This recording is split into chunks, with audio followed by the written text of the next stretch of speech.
आपल्या अतिशय हुशार व आदर्श सरकारने एक नवीन योजना चालू केलेली आहे.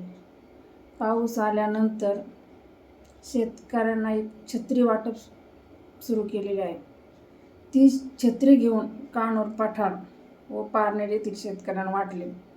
कारण की पाऊस पडला त्यावेळी त्यांनी ती छत्री प्रत्येकाने शेतावर धरली आणि आपलं शेत पावसापासून वाचवलं. त्यामुळे त्यांना नुकसान भरपाई निधी मिळणार नाही असे ठामपणे सरकारने सांगितले. एकाला एक असा करण्यात तुम्हाला काय आनंद आहे? कारण की प्रत्येक शेतकऱ्याचं नुकसान झालेलं आहे. प्रत्येक शेतकऱ्याला नुकसान भरपाई मिळाली पाहिजे. परंतु मोठा आकडा सांगतात की एवढा निधी आम्ही शेतकऱ्यांना मंजूर केला आहे, तेवढा निधी केला आहे. परंतु प्रत्यक्षात एका शेतकऱ्याला किती देणार ते ठामपणे तुम्ही का सांगत नाही? एकरी किती? आणि प्रत्येक गावातील प्रत्येक शेतकऱ्याच्या अकाउंटला पैसे काही येत नाहीत. एकाला आले तर दोनला येत नाही. सर्रासपणे सरसकट पैसे शेतकऱ्यांना मिळाले पाहिजे होते. त्यासाठी आम्ही काँग्रेस पक्ष बुधवार किंवा गुरुवारी रस्ता रोको आंदोलन करणार आहे. परंतु कोणत्याही शेतकऱ्याने त्यात सहभागी व्हायचं नाही.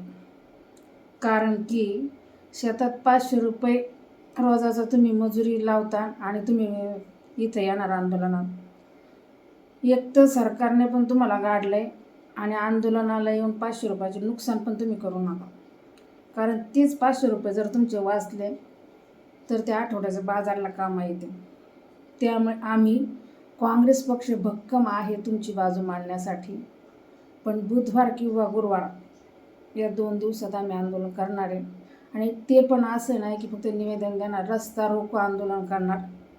रस्त्यावर भले चटणी मिरची भाकरी काय असेल ती खाणार आणि सरकारला दाखवून देणार आम्ही भक्कम आहे शेतकऱ्यांच्या गोरगरीब जनतेच्या पाठीशी. तुम्ही तुमचा वेळ आंदोलनात घालून काही उपयोग करणार नाही. आम्ही आहे त्यांच्याकडे पाहायला. त्यामुळे कसे वटणीवर येत नाही ते आम्ही आता काँग्रेस पक्ष पाहणारच आहे.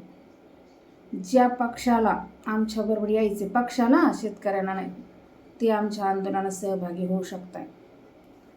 जय हिंद.